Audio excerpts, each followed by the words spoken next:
Welcome to Could Be Pretty Cool News, the podcast where we dive into the exciting world of creative entrepreneurship. I'm your host, Casey, and together we'll embark on a journey to explore this dynamic ecosystem from multiple angles, including academia, research and data, community building, and compelling personal narratives from creative entrepreneurs themselves. Get ready to be inspired, informed, and empowered as we uncover the stories and strategies behind building successful creative ventures. It's time to discover why the world of creative entrepreneurship could be pretty cool.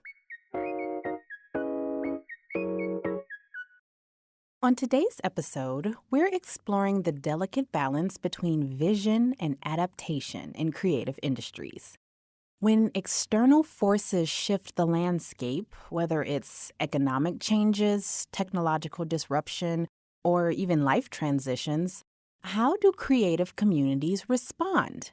We're exploring how Georgia's creative sectors are navigating periods of transformation by building from within, developing local talent, and reimagining what success looks like beyond classic outside validation. These conversations will reveal how creative entrepreneurs are finding ways to build sustainable careers by investing in their communities, advocating for their industries, and creating systems that support homegrown talent. Our first guest today is Darius Evans, co-president of the Georgia Production Partnership, an organization celebrating its 30th anniversary of advocating for Georgia's film industry. Darius is also an independent film and TV producer who has witnessed the dramatic evolution of Georgia's production landscape. As the film industry faces significant shifts in production locations and economic realities, Darius shares his insights on Georgia Film Week, the state's journey from modest beginnings to a $4 billion industry, and his vision for how Georgia can build a sustainable, locally driven film ecosystem. Yes, first question is always an easy one. If I could just have you introduce yourself and let folks know what it is that you do. I'm Darius Evans. I'm co-president of the Georgia Production Partnership. We're a membership organization that advocates for the tax credit and for the workers in the Georgia film and entertainment industry. I'm also an independent film and TV producer. Yes, thank you so much for coming on Could Be Pretty Cool News today. And so I actually would love to start there with you being an independent film and TV producer and also running an ecosystem building organization for film and television. How did your whole journey start? How did you fall into this world? So about 15 years ago, I had an opportunity through a company that I owned at the time, a marketing agency, to do branded content, a TV show for Viacom and MTV and BT. Had an opportunity to do that through marketing. Got bitten by the bug then in 2010. I did that show. It was called Master of the Mix. It did it on VH1 and BET for 3 seasons as executive producer, and that was my first foray into the business. And I got bitten by the bug then and decided at that time that this is all that I wanted to do. Left the agency to my partners and started my journey as a film and television producer. Started back at the bottom as a PA on some productions, as associate producer, then producer on productions, and then started doing my own productions around 2017. Started developing my own film and TV projects, and I've been doing it ever since pretty successfully. I now am a partner in a physical production and development company called Contenu Entertainment. Contenu, which is French for content. And so, may I ask, has your film and television career taken place entirely in Georgia or have you worked elsewhere? For the most part, I've always been based in Georgia for my film career. I was originally based in Washington, D.C., where I was born and raised. Decided to move to Georgia in 2004 after I opened my agency there. and moved there in 2004. And yeah, but since I've been producing, I've been here in the state of Georgia, and producing led me to want to join an organization that advocated for the business that I was in. It only made sense. I was actually invited to join Georgia Production Partnership by the then vice president. Her name is Lisa Farrell. And she told me, this is something you have to do if you're going to work in this business. This was around 2015. She said, you need to be a part of an organization that has your back, that really is advocating for you and making things happen here in the state. This was right before the huge boom, right? We had just passed the tax credit in about 2009, and we were hovering around 2008, 2009. We were hovering around a couple $1 million, a couple $100 million in business, film business in the state. And then all of a sudden, before we knew it, we were at $4 billion a year in tax revenue across the state for film and TV. So yes, take us back to that place. Take us back to the 2012, 2015-ish space when I remember just hearing the whisperings of like Atlanta is about to be the new place where film is about to be made, Hollywood of the South. Like these are the first times I started hearing those Yeah. whisperings to what is happening now. Did you expect this progression to happen? What are some of your thoughts on some of the things that you've seen along the way? Paint that picture for us. Yeah, so I don't think anybody expected it to happen. GTP was founded in 1995. We're celebrating our 30th anniversary this year. That's the reason why we're doing Film Week this month. Even the founders of GTP, who were instrumental in getting the tax credit passed in 2008, didn't envision what we have now. Their whole vision was that they would create enough business in their own backyard that they could live here, work here, and build a life and grow families. And it was the same for me. In fact, the show that I just mentioned, we shot on location across the country. We didn't do a lot of shooting here in Georgia. We did some, but not a lot of shooting. But we were based here, and the industry was starting to grow with independent filmmakers. It was starting to grow with reality television around 2009. 2010. So we started to see more and more work happening for crews around the city of Atlanta specifically. And then, like I said, it just caught on. One production after another started to come to the state to take advantage of the tax credit. And then the companies started to move in. We just started to see right before the pandemic around 2017, 2018 that this is going to be a thing, right? And one of the things about Georgia is we are a purpose-built location state, which means we have a production industry. So they came to Georgia looking for the 20 tax credit to make their productions more cost effective, and it worked. But now other states, other countries even are offering competitive, if not better, tax credits. Hollywood is like a traveling circus. We used to have conversations around not when not if Hollywood would leave Georgia, but when would Hollywood leave Georgia? And the thought then was we've built so much infrastructure and we have so much of a workforce that they have to stay. But Hollywood's a traveling circus. They bring infrastructure with them. And a lot of people see Hollywood as a place where shooting happens, but Hollywood is a system. Hollywood is wherever it goes. And so now they're picking up and where we were at one point in the last 2 or 3 years since the pandemic, we were seeing upwards of 60 to 70 productions happening across the state of Georgia at one time. We're now at about, I believe the number, and I don't want to misquote it, but the last I heard, we were at about 15 productions across the state. There's a lot of optimism around how and when the industry is going to pick back up. And that's great optimism, but we have to do what's needed to make the industry come back. So, I would love to talk to you about the infrastructure piece. On the show, we Sure. talk to many independent artists and freelancers and contractors and small creative business owners who are film adjacent. They are people who have done like Mhm, wardrobe and costume assistants on productions. They're mhm. folks who've done PA work. And they're still here. They're still hungry. They still want to do stuff. Yeah, The infrastructure, the yeah, people, the talent is here.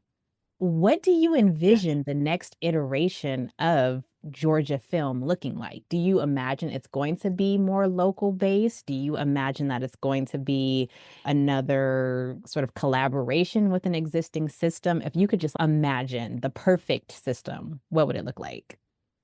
Has to be local based. It has to be independent based, right? Everything that we built to service Hollywood now has to be used to service independent producers. There's no lack of independent producers. There's no lack of creatives here in the state of Georgia. There's only a lack of funding and distribution.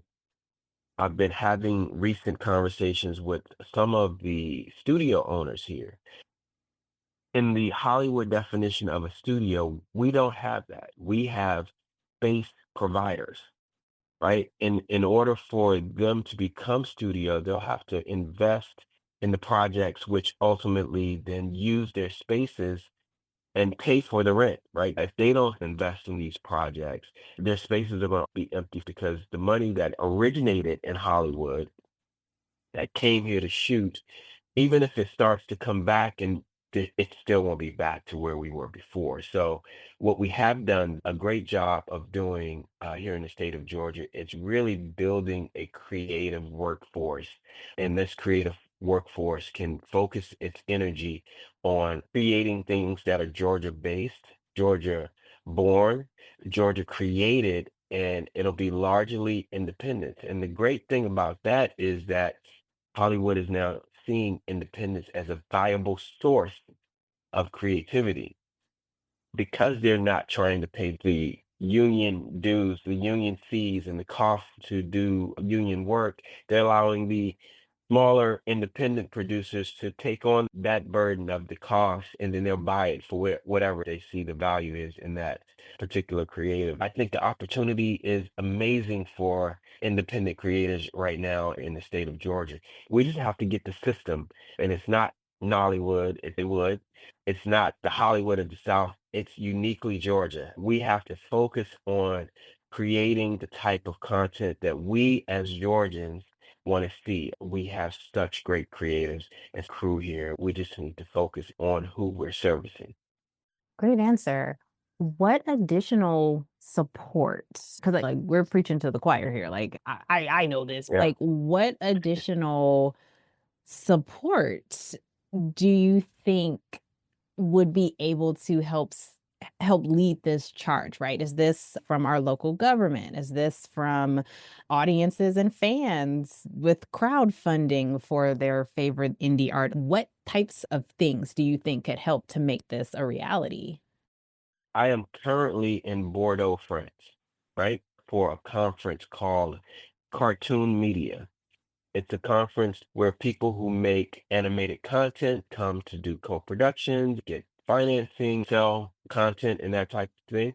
They're just giving grants and giving money when there's partnerships. You can partner with European companies. There's a film that I've been exploring shooting in Ireland, and we were talking to a production company in Ireland, and they were telling us about the tax credits they have there. The UK will give for creators. Canada gives to their citizens and residents to produce. I've spoken to a company in South Africa recently that's located in Cape Town, and they were telling us about their tax credit program where it's a straight rebate that you can apply for and use upfront. So now what we have to do next to keep the industry growing is allocate resources on a government level to these independent producers to make development of the content possible. If it doesn't happen on a federal level, we lose, and that's one of my next pet projects is to start to talk to our local representatives on a federal level about the federal tax credits or tax rebate programs and how they can help to bring back production to the United States because our situation isn't unique to Georgia. It's countrywide where these productions are now leaving and going overseas. Production in Hollywood and Los Angeles is down exponentially. Productions in New York is down this year compared to previous years before the strike, pre-strike years. We need stimulus programs, organizations with lots and lots of money to invest, but they don't know how to invest in entertainment. And so organizations that are here can do a lot of education for these investors and teach them that, yeah, this is a very lucrative investment if you wanted to invest in content. No, I love that. I love that point about, yes, investors don't always see entertainment as a field where they could potentially get a return on their investment. It may seem like risky. And so I would love for you to tell us a little bit about Georgia Film Week and some of the initiatives that you all have planned. Are there like educational pieces? Who are you talking to? You talking to investors? Are you talking to local indie folks? Who is Georgia Film Week for? And what are you saying to 'em? I love that question. Georgia Film Week grew out of Georgia Film Day, which has been happening for years. It used to be put on by the Georgia Film Office. Last year, they told us, listen, we haven't allocated resources to this. We're not doing it anymore. Since you've been involved since the beginning, GPP, you take it over. You can do Film Day. We did a phenomenal day last year. It was very well attended. It was a day full of activities. And we just had the idea this year, let's expand it. It was so successful last year. We just needed more time to talk about the issues, to celebrate the people. So let's expand it to a week. We started planning the week after the beginning of the year. The purpose of Georgia Film Week is to celebrate the people in the industry, the successes we've had, and to talk about the way forward, right? We have to come up with plans. We have to come up with ideas on how we build this industry back and make it local and not just a service industry, but an actual film industry. That's the focus of the week. We're celebrating our 30th anniversary of advocating for the industry. It's going to be phenomenal. It's going to be a great just celebration. The whole week is about celebrating the people of Georgia, the workers in the industry. For more information and to register, everything is free with the exception of the gala. The gala is paid. The tickets are $150 if you're a member of GPP. $175 if you're not a member. It includes a cocktail hour, dinner, and an after party. It's celebrating us. So it's going to be a phenomenal week. To sign up for the events, you can go to georgiaproduction. You can sign up for one or all events if you want to just come out and have fun that week.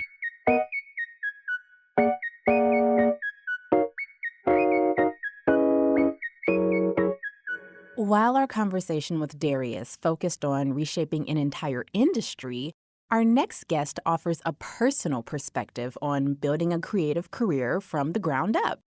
Elaine Stephenson is an Atlanta based muralist who transitioned from a corporate graphic design career to becoming a full time artist. Her journey highlights the practical side of creative entrepreneurship. From navigating government contracts to building a business structure and even balancing creative work with motherhood. As public art becomes an increasingly vital part of our communities, Elaine shares valuable insights for artists looking to make their work in physical spaces while building sustainable creative careers. My name is Elaine Stephenson. I'm an artist, designer, and muralist. Around town, I go by the name Artsy Elaine. I've been painting murals for 6 years, 3 or 4 years full time, coming up this summer. Growing up, I was always into art, painting, taking art classes, and that sort of thing. My grandmother was an artist, so she had a big influence on me. Just going over to her house, and she had a craft room, and she had paintings that she was working on. So I think that kind of influenced me wanting to do some kind of creative field. And I got interested in graphic design during high school and decided that would sound like an interesting major that kind of merged art with a career that I thought would be stable and sustainable rather than being a full-time artist. So that's what I studied. Went to University of Georgia, studied graphic design, graduated, and then spent 10 years working in that field, from small marketing agencies to a big in-house nonprofit as a graphic designer. While I really like graphic design, I didn't find that career path as fulfilling, especially artistically. I did find working at a nonprofit, I was more fulfilling and felt like I had more control, but still not as much as working for myself. I had let some of my art go a little bit, my personal art over the years, but I picked that back up in about 2016, started doing a little more art. And in 2018, I did my first mural project because I saw a call for artists in Old Fourth Ward to paint power boxes at intersections. I'd seen the street art around Atlanta and thought it was really cool. I saw the call, applied with the design, and got picked. I had never painted a mural before, but just kind of went for it, figured it out, and probably took me close to 30 hours or something. And the pay was $500. It was still the most fun that I had, working on anything. I was hooked on murals and wanted to keep doing more. Gradually did one at a time. And with that momentum, I built up and then started seriously thinking more about, hey, maybe I can do this full time for a living, seeing other artists. And 2020 to 2021 gave me the push with our world in chaos and me thinking about what I really wanted to do. It seemed like a good time to consider that. Summer of 2021, I left my full-time job and started painting murals and working for myself. It's been an unpredictable journey. I never expected or wanted to work for myself or be a freelancer, but just organically happened that way. Since I graduated college, I dabbled in graphic design freelance. So I had a little bit of experience on the business side that way. And I think it was in 2016, I did form an LLC for myself when I was between jobs and thought about doing art more seriously, but it wasn't yet murals. So I had known how to do that, and I've just added one thing at a time. It took me a few years before I was ready to be a full-time artist to then purchase liability insurance. I invested in a mural business course before I became a full-time artist to beef up my business skills and figure out what I would need to be doing to do more of the business side of being a creative entrepreneur, because that is the part that artists aren't excited about, don't know about, aren't taught about, and so we have to figure out on our own. And yeah, I'm still figuring it out. Before I left my full-time job, I tried to line up a couple projects for when I did go full-time, that I had some work to start with, wasn't just sitting around waiting for work. So I had some projects lined up, and the way I got some of those, I had done some projects already. So I would occasionally get an inquiry from people to do a mural. I also started doing outreach, cold emailing businesses. That's how I got my biggest mural to date for Atlantic Station, was an email outreach, because I knew they were doing an art program. I contacted the right person and we met. Sometimes those things take a while. It was 2 years before I worked on that big project, but it planted the seeds and I did a few things for them. And so finding work, it's been a combination of outreach, sometimes people coming to me, which has happened more now in the past few years as I've built up my portfolio and work around town that people can see my work. And also just having a really good website where people find me organically through Google. But I also apply to public art calls, especially around the city, for projects that are already in existence and are looking for an artist. Those are good ways to get more public art out there. That is also good advertisement for my business.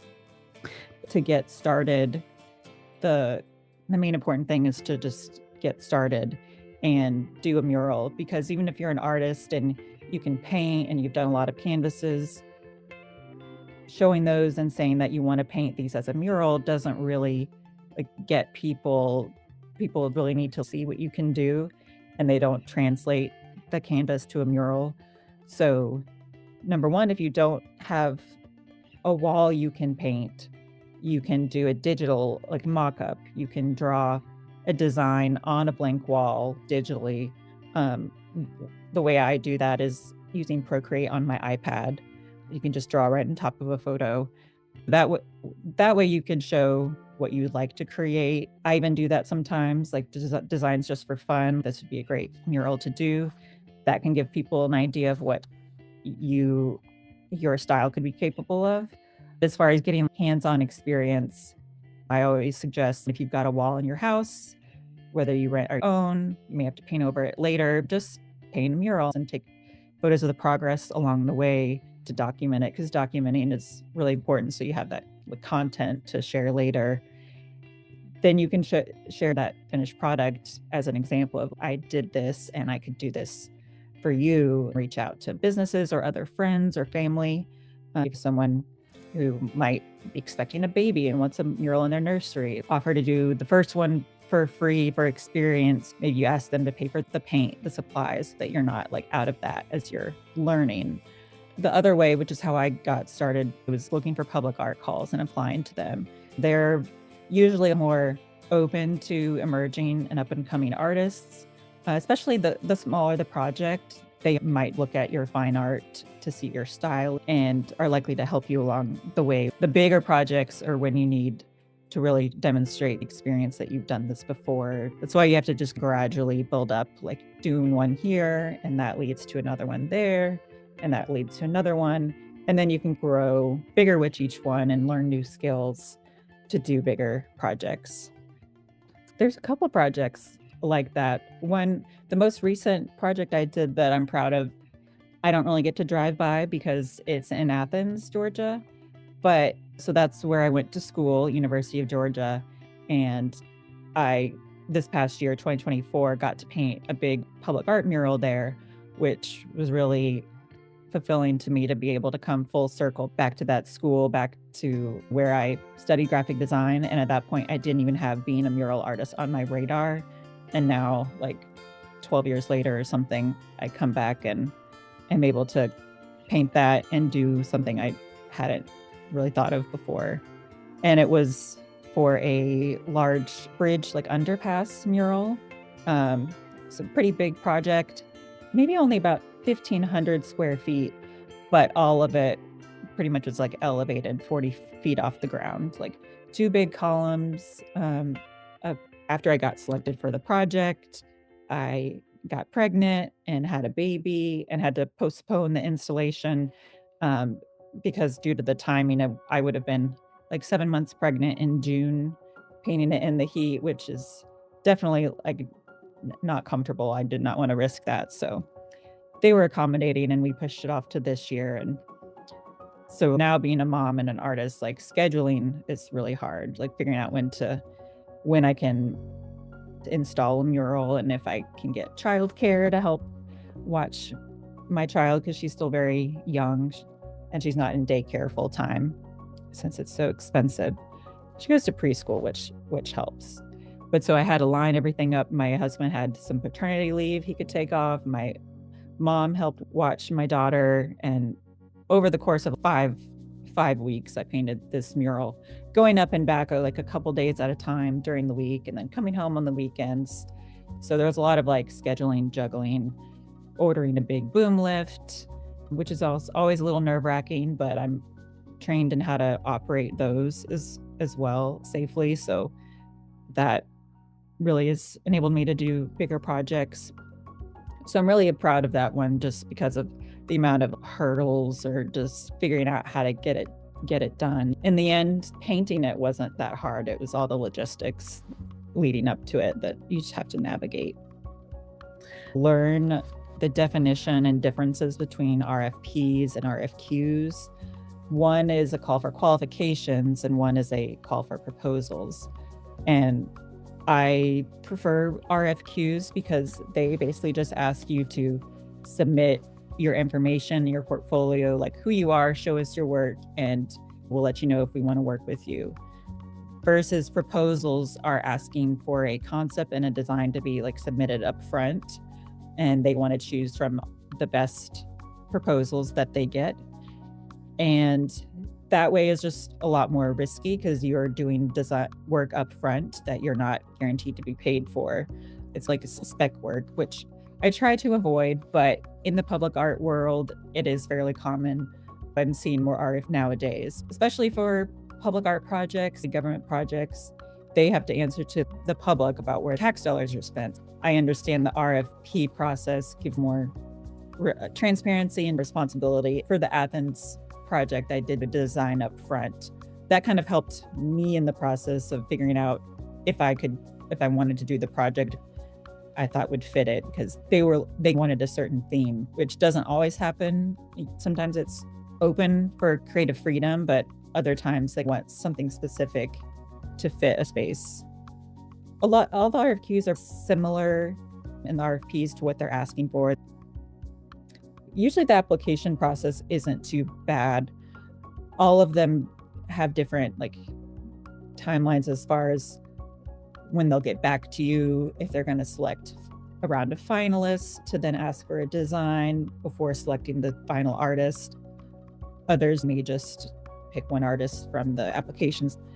Especially with city governments, expect the timeline to be extra long, take a long time, longer than what they planned for it to be. Probably there's always delays, and especially when you get to the contract stage, they have to work with their attorneys and with legal, and public art projects are not at the top of the legal team's priority list. So there's definitely some delays. And then if you're able to go back and forth negotiating the contract, which you should do if you feel like some things are not in your favor, that can just add time to it. And a lot of the contracts I've worked with have been fairly straightforward and understanding the terms and not too much complicated jargon, especially from what I've learned already, going through contracts. But my biggest contract, I did hire a lawyer to help me review and work with the client. The client wanted to use their contract and not mine. And it was not geared towards art at all. It was geared towards construction contractors and stuff. So really wanted to protect myself because all this language, I felt didn't apply to me. And the best way to do that was to have a lawyer, really help go back and forth on it. Because protecting yourself is really important. And that's the main reason I have an LLC as well. Just it limits the liability you have that people could try to go against your business. It prevents them from taking your personal assets. So if you have a home, if you have a family, it's really to get that sort of thing. And it's not too expensive or difficult. Yeah, this being a working artist mother is definitely still pretty new to me. My daughter's about to be 16 months, and it has been hard, especially the first 6 to 8 months, to really step back from work and really take the time I needed to have a full maternity leave and a break. And there's just physically and mentally could not do much work, and you don't really can't really predict how that's going to make you feel until you're in it. And it was definitely very challenging, but it has gotten a lot better now since I get a lot more sleep. She sleeps through the night, so that has helped immensely. So now I'm started dipping back into work last year, although I'd say last year was really tough for a lot of creatives and there was a lot less work coming through. It was really lucky for me that I had this big Athens project lined up. I'd gotten it 2 years ago and it just fell into this year, which helped financially. But it was good for me that it was a little slower, because it forced myself to slow down, because I'm a person who wants to say yes to everything or wants to make it happen. And with a kid too, I'm realizing I just can't do that if I'm the one that has to be watching her. And I don't want to put the pressure on my business right now to put her in full-time care. So those are the choices that mothers are having to make, and fathers, of what's most important to me right now. Trying to be just more intentional this year. I still want to do projects and do as much as I can, but be very intentional about which projects I take on, and take on the ones that are going to be the most valuable in terms of compensating me well or really being fulfilling to what I want to do creatively. And I just can't do as many as I could have done before. But taking care of your mental health is really important just for that work-life balance, which I do have the support of a spouse, which has been really helpful. And it's really challenging to do on your own. I don't know that I would be trying to do it if I didn't have that support.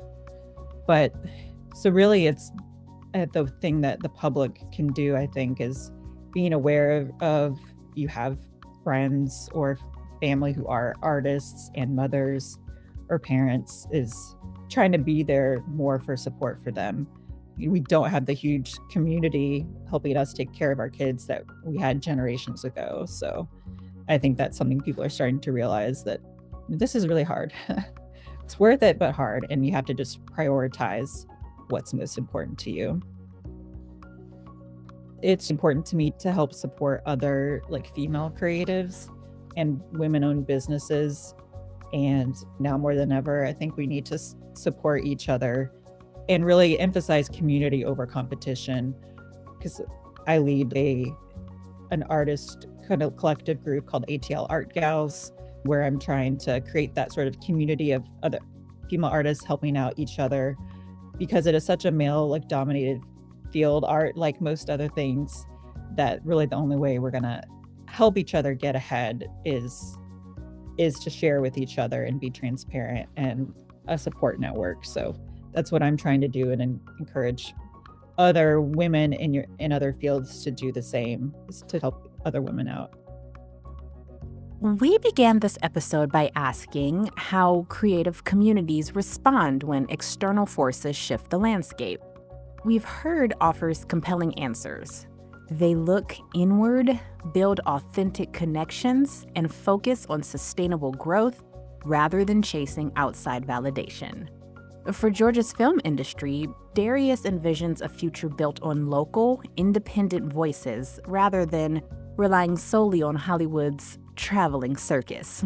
Similarly, Elaine found success by building relationships with her local community, creating supportive networks like ATL Art Gals, prioritizing projects that align with her values. As Georgia's creative sectors continue to evolve, these principles of community investment, advocacy, and authentic expression will remain essential guideposts for creative entrepreneurs. And that brings us to the end of today's episode. Until next time, we encourage you to continue nurturing your process. Farewell, and may all of your creative endeavors flourish. Could Be Pretty Cool News is a Could Be Pretty Cool original production. Created, hosted, and executive produced by Casey Lueders. Senior producer is Liz Moore, and supervising sound editor is Trinity Jackson. Our original theme music was composed by Camille Stennis and cover art designed by AJ Johnson.